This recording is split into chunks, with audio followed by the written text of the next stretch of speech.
हरे कृष्णा, राधे राधे। श्रोताओं, आप सभी का दिन शुभ और मंगलमय हो। आज हम सुनेंगे कार्तिक मास कहाता महात्म्य में आगे का अध्याय। आज के अध्याय की शुरुआत हम विष्णु भगवान की कथा के साथ करेंगे। तो चलिए प्रिय श्रोताओं, अब बड़ी ही श्रद्धा और प्रसन्न मन से कथा का रसपान करते हैं। एक समय की बात है जब ऋषि मुनियों ने यह जानने का निर्णय लिया कि त्रिदेव यानी ब्रह्मा, विष्णु और महेश में से सर्वश्रेष्ठ कौन है। इस बात का पता लगाने की जिम्मेदारी भृंगु ऋषि को दी गई। भृंगु ऋषि इस बात का पता लगाने के लिए सबसे पहले ब्रह्मलोक गए और वहां पहुंचकर ब्रह्मा देव की परीक्षा लेने लगे। उन्होंने सीधे क्रोध में पूछा, आपने मुझे प्रणाम क्यों नहीं किया। यह सुनते ही ब्रह्मदेव को गुस्सा आ गया। उन्होंने झल्लाते हुए पूछा, क्या एक पुत्र अपने पिता से श्रेष्ठ हो गया है जो उसे मुझे प्रणाम करना होगा। यह सुनने के बाद भृंगु ऋषि उनसे कहते हैं कि मैं तो आपकी परीक्षा ले रहा था और आप मुझ पर क्रोधित हो गए। इतना कहकर भृंगु ऋषि वहाँ से सीधे कैलाश चले गए। वहाँ जाकर वह नंदी से कहते हैं कि मुझे शिव जी से मिलना है। नंदी ने ऋषि को जवाब देते हुए कहा, मैं भगवान शिव का ध्यान भंग नहीं कर सकता। ऐसा करने पर भोलेनाथ क्रोधित होंगे। नंदी का जवाब सुनकर भृंगु ऋषि खुद ही शिव जी के ध्यान को भंग कर देते हैं। शिव जी का ध्यान भंग होने पर वह भी गुस्सा करते हुए भृंगु ऋषि को भस्म करने की बात कहते हैं। तभी माता पार्वती उन्हें रोकती है और ऋषि मुनियों को क्षमा करने की प्रार्थना करती है। शिव जी के गुस्से को देखने के बाद भृंगु ऋषि कैलाश से सीधे बैकुंठ चले जाते हैं।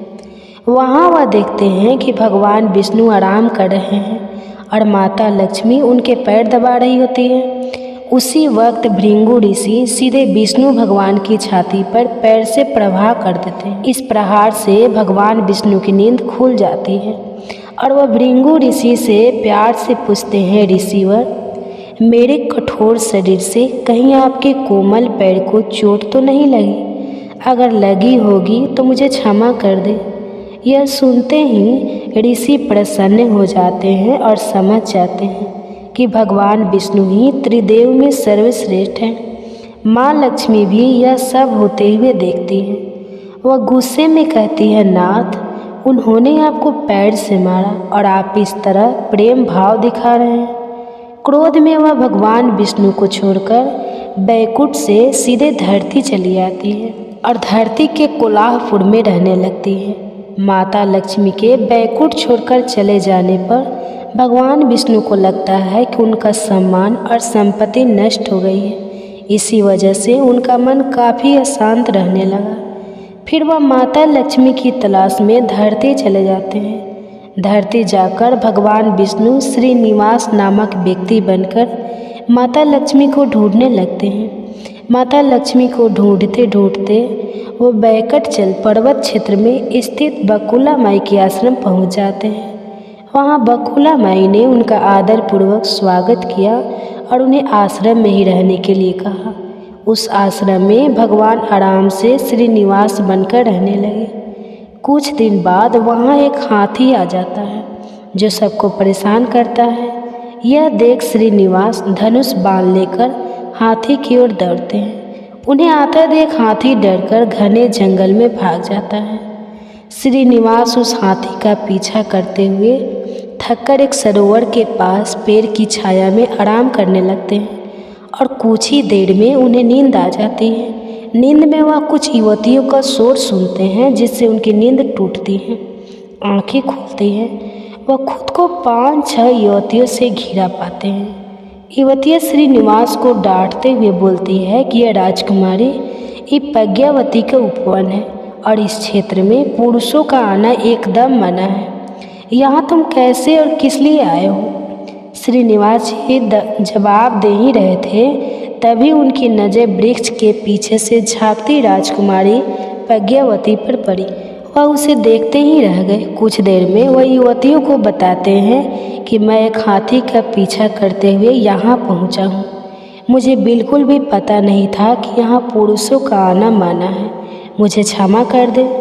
इतना कहकर वह बकुला माई की आश्रम लौट जाते हैं। आश्रम लौटने के बाद श्रीनिवास का किसी भी काम में मन नहीं लगता। तब एक दिन बकुला माई उनसे उनकी उदासी की वजह पूछती है। उदास होकर श्रीनिवास प्रज्ञावती के बारे में उन्हें बताते हैं और कहते हैं कि मैं उसके बिना नहीं रह पाऊंगा। बकुला माई उन्हें कहती है कि ऐसा सपना ना देखिए जो पूरा ना हो सके। वह एक प्रतापी राजा चोल नरेश आकाश राज की बेटी है और आप एक आश्रम में रहने वाले कुल और गोत्रहीन युवक हैं। कुछ देर सोचने के बाद श्रीनिवास जी कहते हैं कि माँ, एक तरीका है, बस आपको मेरा साथ देना होगा। बकुला माई श्रीनिवास का प्यार देखकर हाँ कह देती है। दूसरे दिन श्रीनिवास ज्योतिष विद्या में निपुण औरत का वेश धारण करके राजा आकाश के नगर नारायणपुर पहुँचते हैं। उनकी विद्या की वजह से हर तरफ उनकी चर्चा होने लगती है। होते होते एक दिन राजा ने उन्हें अपनी बेटी प्रज्ञावती का हाथ देखने के लिए श्रीनिवास को अपने महल बुलवाया। वहाँ पहुंचकर उन्होंने राजकुमारी के हाथों की रेखा देखी और कहा कि कुछ दिन पहले एक युवक से वन में तुम्हारी मुलाकात हुई होगी। प्रज्ञावती ने जवाब में हाँ कहा। महिला बने श्रीनिवास ने कहा कि उसी युवक के साथ तुम्हारा विवाह होगा। तभी प्रज्ञावती की माँ धरना देवी उनसे पूछती है कि यह कैसे होगा। तब ज्योतिष औरत कहती है कि यह इसके भाग्य में लिखा है और ग्रह यह कहते हैं कि एक औरत इसके लिए आपकी बेटी का रिश्ता मांगने आएगी।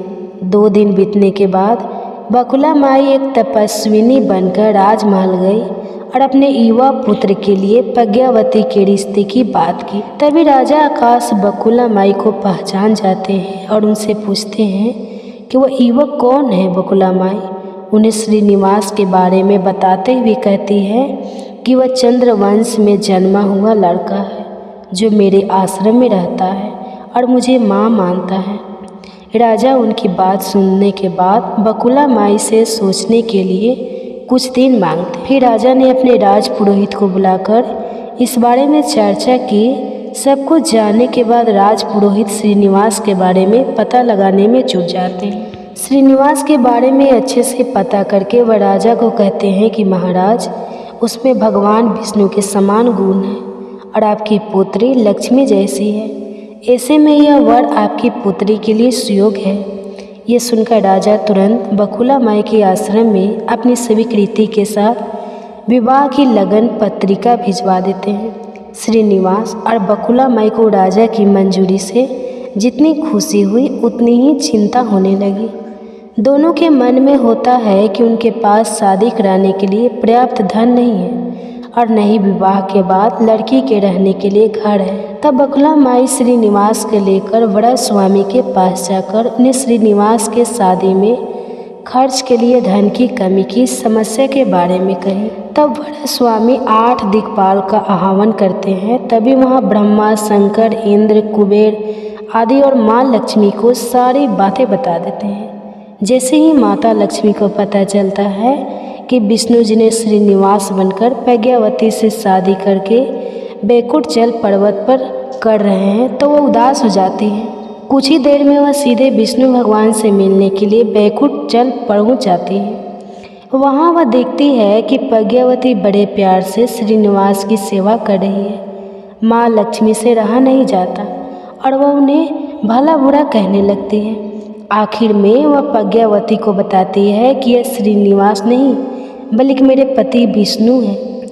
तुमने इनसे कैसे विवाह कर लिया। फिर माता लक्ष्मी और प्रज्ञावती के बीच बहुत देर तक वाद विवाद होने लगता है। यह सब देखकर श्रीनिवास को बहुत दुख हुआ और वहाँ से थोड़ा पीछे हटकर एक पत्थर की मूर्ति बन जाते हैं। माता लक्ष्मी और प्रज्ञावती दोनों यह देखकर बहुत परेशान हो जाती है और कहती है कि अब श्रीनिवास जी किसी के नहीं रहे। तभी मूर्ति से आवाज़ आती है, देवियों, हमेशा मैं तुम्हारे अंदर रहूँगा और मुझे लोग वेंकटेश्वर स्वामी के नाम से जानेंगे। मैं यहाँ रहकर अपने भक्तों की इच्छा पूरी करूँगा। साथ ही मुझे चढ़ाए जाने वाले धन के माध्यम से मैं कुबेर का कर्ज और ब्याज चुका रहूँगा। बस अब तुम दोनों झगड़ना करना बंद कर दो। इतना सुनने के बाद माता लक्ष्मी और प्रज्ञावती उनसे क्षमा मांगती है। फिर माता लक्ष्मी को जाकर महालक्ष्मी की मूर्ति और प्रज्ञावती रूनाचूर में शिला विग्रह बन जाती है। यही कारण है कि तिरुपति विराजमान वेंकटेश्वर स्वामी के दर्शन के लिए भक्तों से चंदन, धूप, फूल और मिठाई नहीं बल्कि धन लिया जाता है। विष्णु भगवान की कथा से दो सीख मिलती है। पहली यह कि विनम्र भाव से ही व्यक्ति श्रेष्ठ कहलाता है। दूसरी यह कि क्रोध में आकर कोई भी फैसला नहीं लेना चाहिए। तो प्रेम से बोलिए लक्ष्मी नारायण की जय। आइए अब आज के कार्तिक महात्म्य के अध्याय को सुनते हैं। नारद जी कहते हैं कि हे राजन, कार्तिक शुक्ल दूज को यम द्वितीया कहते हैं। इस दिन यमुना जी में स्नान करके यमराज का पूजन करते हैं। इस द्वितीया को भैया दूज भी कहते हैं। इस दिन भाई अपने घर भोजन ना करके अपने बैसे के घर भोजन करें। अपनी बहन ना हो तो गुरु की कन्या भी बहन के समान होती है, अतः उसे ही बहन माने।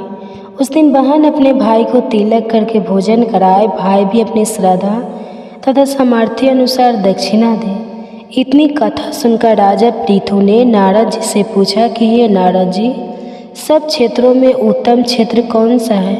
नारद जी कहने लगे, राजन, सब क्षेत्रों में उत्तम गंगा तथा यमुना का संगम है, जिसमें स्नान आदि करने की ब्रह्मा आदि देवता भी इच्छा करते हैं। गंगा के स्मरण मात्र से मनुष्य के अनेक पाप नष्ट हो जाते हैं। गंगा जी में स्नान करने से मनुष्य के पाप नाश होकर कई कुल परम पद को प्राप्त हो जाते हैं।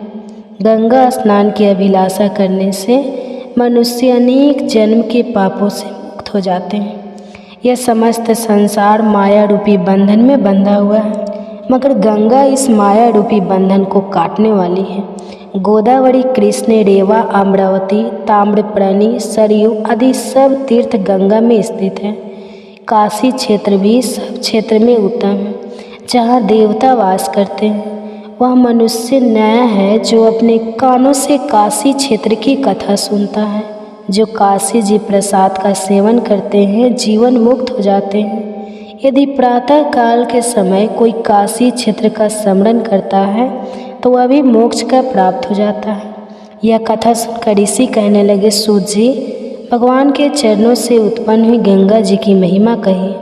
तब सूत जी ने कहा, हे ऋषियों, जो कुछ नारद जी ने राजा पृथु से कहा वही मैं तुमको सुनाता हूँ। इत्यादि सब देवताओं को उत्पन्न करने वाले कश्यप जी की दो पत्नियां थीं। एक अदिति जिसके पुत्र देवता कहलाए तथा दूसरी दीति जिसके पुत्र दैत्य हुए। देवता तथा दैत्यों का नित्य ही कला रहा करता था। उस समय विरोचन का पुत्र अर्थात प्रहलाद का पौत्र राजा बलि दैत्य का राजा था। उसकी सेना अत्यंत विशाल थी। उसने समस्त पृथ्वी को जीतकर स्वर्ग का राज्य प्राप्त करने के लिए देवताओं पर चढ़ाई कर दी थी।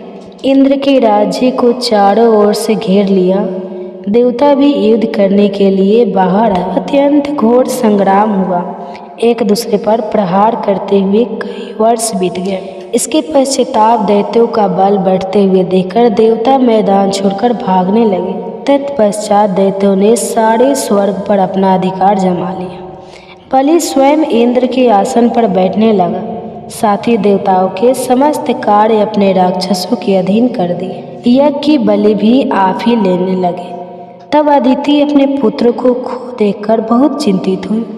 फिर वह अपना स्थान छोड़कर देवताओं की जय तथा दैत्यों की पराजय से निमित्त भगवान की तपस्या करने के लिए हिला पर्वत पर चली गई। वहाँ कुछ समय फलाहार खाकर कुछ काले सूखे पत्ते और कुछ काले तक पावन की आहार करती रही। फिर पैर के अग्र भाव से खड़ी होकर भगवान की तपस्या करने लगी। इसी प्रकार 1000 वर्ष तक तपस्या की मायावी राक्षसी आदिति की घोर तपस्या से चिंतित होकर राक्षसी माया से देवताओं का रूप धारण आदिति के पास जाकर कहने लगे कि हे माता, तुम हमारे लिए इतना घोर तप क्यों कर रही हो? आत्मघाती, आप तप छोड़कर अपने नेत्रों को सुखी कीजिए। परंतु यह सुनकर भी अदिति समाधि से चलायमान ना हुई। तब उन्होंने अदिति को मार डालने का निश्चय किया। अतः उन्होंने आदिति को जीवित जला देने के लिए उसने आग लगा दी, परंतु उस अग्नि में दैत्य वह जल गए। आदिति को किसी भी प्रकार की हानि ही नहीं पहुंची और ना उन्हें उसका पता चला, क्योंकि भगवान ने अपने चक्र सुदर्शन से आदिति की रक्षा की। तो प्रेम से बोलिए लक्ष्मी नारायण की जय। इस प्रकार यह अध्याय की कहानी पूरी होती है। अब मिलते हैं अगले अध्याय में। कहानी पसंद आए तो चैनल को सब्सक्राइब करें और वीडियो को लाइक और शेयर करें। जय श्री कृष्णा, राधे राधे। आप सुनिए कार्तिक मास के तुलसी माता की कथा। बातें बिल्कुल भी पसंद नहीं थी।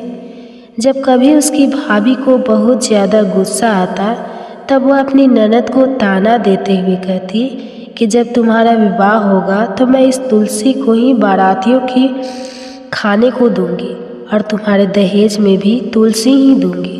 तुम्हें और कोई काम धंधा है नहीं, जब देखो तुलसी की ही सेवा करती रहती हो। कुछ समय बीत जाने पर ननद का विवाह तय हो गया। विवाह के दिन भाभी ने अपने कहे अनुसार बारातियों के सामने तुलसी का गमला फोड़ दिया, जिसकी सेवा उसकी ननद किया करती थी, और तुलसी के पत्ते खाने के लिए सभी बारातियों को दे दिए।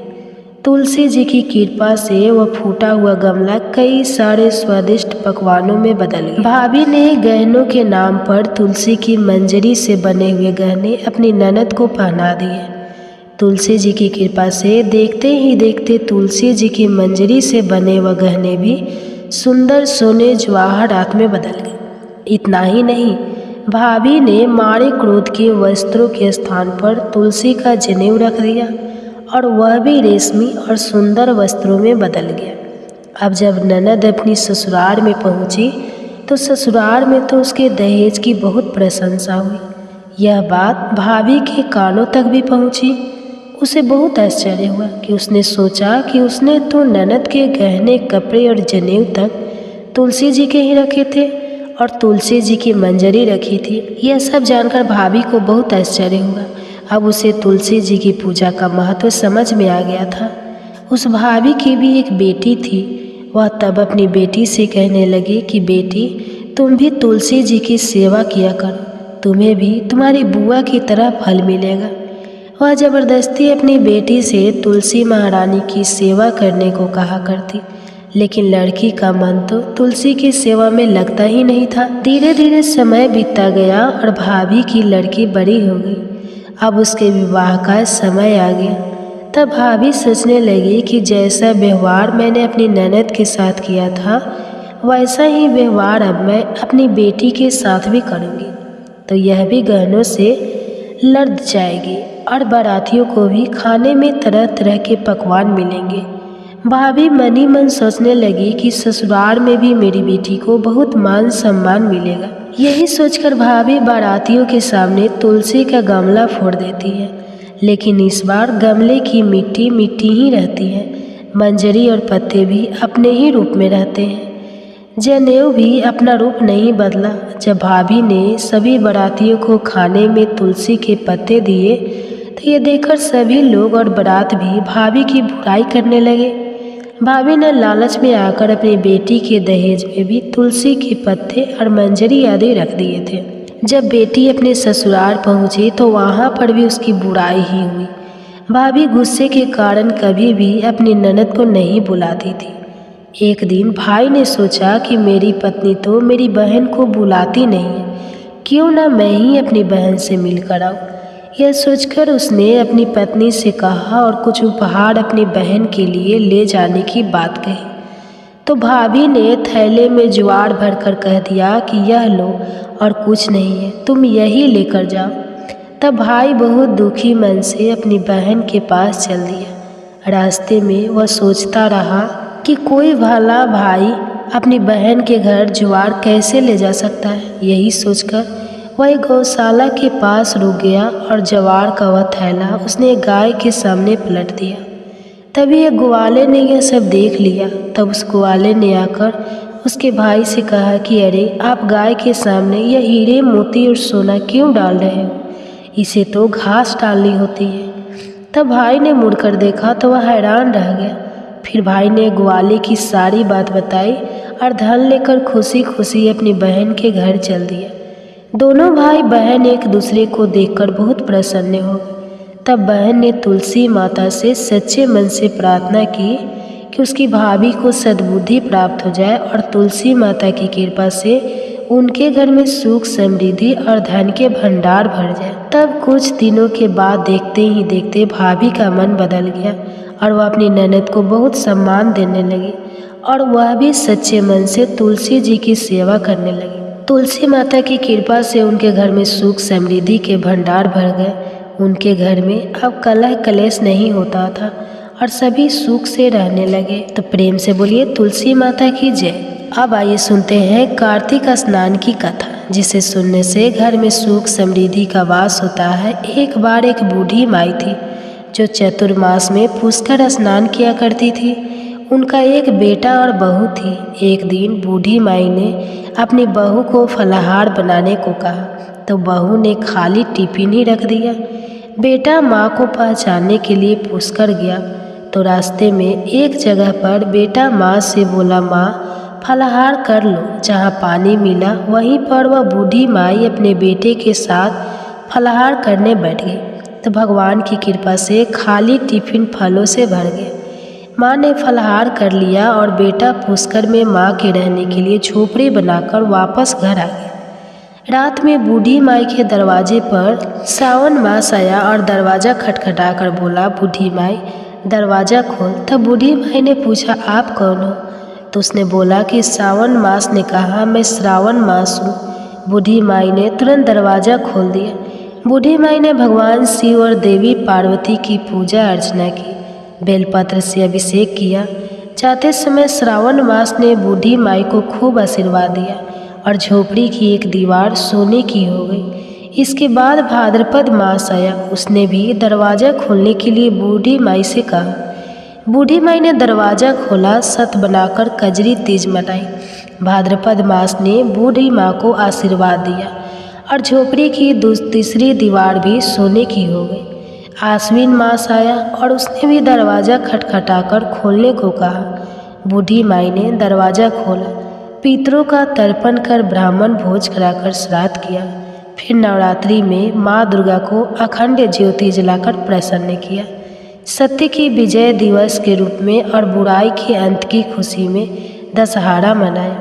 आश्विन मास नेते समय प्रसन्न होकर बूढ़ी माई की झोपड़ी की तीसरी दीवार भी बहुमूल्य हीरे रत्नों से जड़ दी और बूढ़ी माई को सदैव प्रसन्न रहने का आशीर्वाद दिया। इन सब के बाद कार्तिक मास आया। उसने भी बूढ़ी माई को दरवाज़ा खोलने को कहा। फिर क्या था, बूढ़ी माई ने दरवाज़ा खोला, अति प्रसन्न मन से कार्तिक स्नान किया, दीप दान कर दिवाली, गोवर्धन पूजा, भैया दूज, गोपाष्टमी, आंवला नवमी मनाई। कार्तिक मास ने जाते समय आशीर्वाद दिया और झोपड़ी के स्थान पर महल बना गया। बूढ़ी माई अब गरीबों की सेवा कर भजन कीर्तन में अपना समय बिताने लगी। कुछ समय बाद बेटा जब अपनी माँ को लेने आया तो माँ और झोपड़ी को पहचान नहीं सका।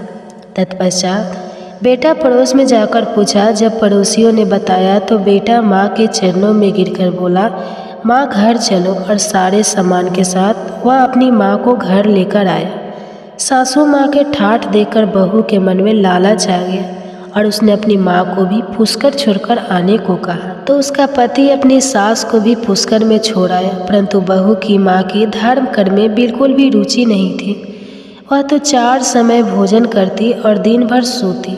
चारों मास उसके दरवाजे पर भी उसी तरह है जैसे बूढ़ी माई के दरवाजे पर आए और चले गए। जाते समय झोपड़ी जो भी थी वह भी गिर गई और बूढ़ी की माँ पुण्य मिलने के बजाय गधी की योनि में चली गई, क्योंकि स्त्री लक्ष्मी जी का रूप है और लक्ष्मी जी की तरह चंचल होना चाहिए, निश्चल होना चाहिए। भगवान की पूजा और अतिथि का सम्मान तथा दान पुण्य करना चाहिए। कुछ समय बाद बहू ने अपने पति से कहा कि जाओ और माँ को ले आओ। जब जम्हाई राजा सास को लेने गया तो वह कहीं नहीं मिली। लोगों से पूछने पर लोगों ने बताया कि तेरी सास धर्म कर्म कुछ भी नहीं करती थी, बस खाती थी और सोती थी, जिससे वह गधा की योनि में चली गई। जमाई ने देखा कि ये गद्दी वहाँ पर खड़ी हुई है, तो जमाई अपनी सास यानी उस गद्दी को बांधकर घर ले आया और उसकी पत्नी ने पूछा, मेरी माँ कहाँ है? तब पति ने कहा कि तुम्हारे लालच की वजह से तुम्हारी माँ गद्दी की योनि में आ गई है। बड़े बड़े विद्वानों, ब्राह्मण, ऋषि मुनियों से पूछने पर उन्होंने बताया कि तुम्हारी सास के स्नान किए पानी से स्नान करने पर उसे मनुष्य योनि मिलेगी। तब बहू ने ऐसा ही किया और उसकी माँ पुनः मनुष्य योनि में आ गई। हे गाधा दामोदर भगवान, जैसा बुढ़िया माई को दिया वैसा सबको देना। कथा कहने वाले को, सुनने वाले को और हुंकारा भरने वाले को सबको देना। आप सुनिए कार्तिक मास महात्म्य में आज का अध्याय। एक दिन महाराज पृथु ने नारद जी से पूछा, हे देवर्षि नारद जी, समस्त गोपियों में राधा जी ही भगवान श्री कृष्ण को इतनी प्रिय क्यों है तथा कार्तिक मास में भगवान कृष्ण के साथ उनकी ही पूजा क्यों होती है? नारद जी ने कहा, हे राजन, पहले मनवंतर में पंचाल देश में प्राचीन वेही नाम का एक राजा था। उसने विष्णु भगवान का एक अत्यंत सुंदर और विशाल मंदिर बनवाया। उसमें नित्य प्रति विधि विधान से भगवान का पूजन हुआ करता था। उसी नगर की एक अति सुंदर स्त्री प्रेम में वहल होकर भगवान के सामने मोहक नृत्य किया करती थी। उसकी हर समय एकमात्र यही लालसा रहती थी कि वह किसी तरह भगवान के गले में बाहें डालकर नृत्य करे। एक दिन उसने अपना समस्त धन गरीबों में बांट दिया और भगवान के सम्मुख नाचते हुए अपने प्राण त्याग दिए। स्वर्ग में वह स्त्री चंद्रकृति नामक अत्यंत सुंदर देवांगना बनी। एक दिन वह दर्पण में अपना अद्भुत रूप लावण्य देखकर मन ही मन कहने लगी कि भगवान के अतिरिक्त अन्य कोई मेरा पति नहीं हो सकता। ऐसा विचार करके वह भगवान की छवि मन में धारण कर नृत्य करने लगी। कुछ समय बाद दैत्यों के आतंक से दुखी होकर समस्त देवता ब्रह्मा जी की शरण में गए। तब ब्रह्मा जी ने भगवान विष्णु के कृष्ण अवतार लेने का संपूर्ण वृत्तांत देवताओं को सुनाया और साथ ही उनको आज्ञा दी कि देवता ग्वाल बाल एवं देवांग नाय गोपियों के रूप में जन्म लेकर भगवान की सेवा करें। देवांगना चंद्रकृति ब्रह्मा जी से प्रार्थना करती हुई बोली, हे पितामह भगवान, स्वयं मेरे साथ नाचे, मेरा पूर्व जन्म का यह मनोरथ पूर्ण करने की कृपा कीजिए। तब ब्रह्मा जी ने वरदान देते हुए कहा, तुम नंद ग्राम में वृषभान गोप के यहाँ राधा नाम से जन्म लेकर समस्त ब्रज गोपिका से अधिक भगवान को प्रिय होगी। उस समय भगवान तुम्हें अपने प्राणों से भी अधिक प्रिय समझेंगे तथा रास उत्सव में तुम उनके साथ नृत्य करोगी। इस प्रकार तुम्हारा मनोरथ पूर्ण होगा। ब्रह्मा जी के वरदान को पूर्ण करने के लिए श्री कृष्ण अवतार में भगवान ने राधा जी के साथ रास उत्सव में नृत्य किया और उन्हें अपने प्राणों से भी अधिक प्रिय माना। तो बोलो श्री राधा रानी की जय। महाराज प्रभु ने नारद जी से पूछा है, देवर्षि यम, पंचक काल में दीपदान का क्या महत्व और विधान है? कृपा करके मुझे बतलाइए। तब नारद जी ने कहा, हे राजन, कार्तिक मास के कृष्ण पक्ष की त्रयोदशी से शुक्ल पक्ष की द्वितीया तक के 5 दिन यम पंचक कहलाते हैं। इन दिनों में धनतेरस की रात्रि को यमराज के निमित्त दीपक जलाने से यमराज प्रसन्न होते हैं और अकाल मृत्यु आदि नहीं होती। इसके अगले दिन कार्तिक कृष्ण चतुर्दशी को नरक चतुर्दशी भी कहते हैं। इस दिन तिल का तेल, अपमार्ग तथा दुर्वा आदि लगाकर स्नान करना चाहिए। स्नान के बाद दक्षिण की ओर मुख करके अपस्वयं होकर जल में तिल मिलावे और 3 दिन अंजलि से यमक, धर्मराजा, मृत्युए, अंतकाय, कलाय, सर्वभूतका, आयुधुए, दनाय, परमेश्वर, मृत्युका, चिंता, चित्रगुप्ता है, इन नामों से यमराज को तर्पण करें।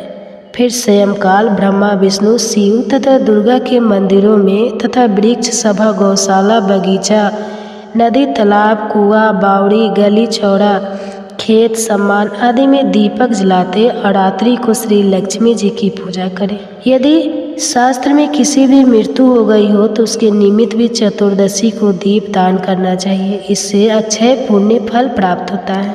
इसके बाद कन्या, ब्रह्मचारी तथा तपस्वी जी है कौर की अमावस्या अर्थात दीपावली के दिन भी स्नान आदि से निर्वृत्त होकर पितरों का पूजन और श्राद्ध करके ब्राह्मणों को भोजन करावे। फिर स्वयंकाल घर तुलसी के समीप, देवस्थान, शमशान, नदी, पर्वत, चौरस्ता तथा गौशाला में दीपक जलावे। तत्पश्चात लक्ष्मी जी की स्तुति करके उनको जगावे। जिस प्रकार पतिव्रता स्त्री अपने पति से पहले जागती है, उसी प्रकार लक्ष्मी जी भी भगवान से 12 दिन पहले जागती है। अमावस्या को दिन में बालक, वृद्ध तथा रोगियों को छोड़कर अन्य कोई भोजन ना करे। स्वयं काल लक्ष्मी जी का पूजन करने के बाद ही भोजन करे। घर को फूल माला आदि से संजोए। सारे घर में दीप माला करे। घर के सभी स्त्री पुरुष नवीन वस्त्र धारण करें और समस्त रात्रि लक्ष्मी जी के समक्ष नृत्य गीतादि करके हर्षोल्लास के व्यतीत करें। घर में समस्त रात्रि दीपक जलाना चाहिए। उस रात्रि को लक्ष्मी जी सब घरों में घूमती है और जो घर अधिक सुंदर तथा रमणीक होता है, उसमें दीर्घ काल तक निवास करती है। एक प्रहर रात्रि शेष रहने पर दरिद्री अर्थात घर का कूड़ा करकट, सूप या पुराने पंखे पटककर बाहर फेंक देना चाहिए। ऐसा करने से वह घर धन धान्य से परिपूर्ण रहता है। दीपावली के अगले दिन गोवर्धन का गोवर्धन बनाकर बंधु बांधव सहित गोवर्धन पूजन करें तथा ब्राह्मण को भोजन करावे। स्वयं भी नवीन अन्न का भोजन करे। भगवान श्री कृष्ण ने इंद्र का मान मर्दन करके गोवर्धन पर्वत की पूजा इसी दिन की थी। स्वयं काल के समय गौ तथा वृषभ अर्थात बैल की पूजा करें तथा अपने परिवार के भरण पोषण और रक्षा के लिए उनसे प्रार्थना करें। इसी दिन स्वयं काल के समय बलि तथा उसकी पत्नी विद्यावती की मूर्ति बनाकर पूजन तथा दान आदि क्रियाएं करने से परिवार सुखी तथा समृद्ध रहता है। इसके आगे का वृतांत आप सभी आने वाले अध्याय में सुनिए। जय श्री कृष्णा। राधे राधे। अगर वीडियो पसंद आई तो हमारे चैनल को सब्सक्राइब करें। धन्यवाद।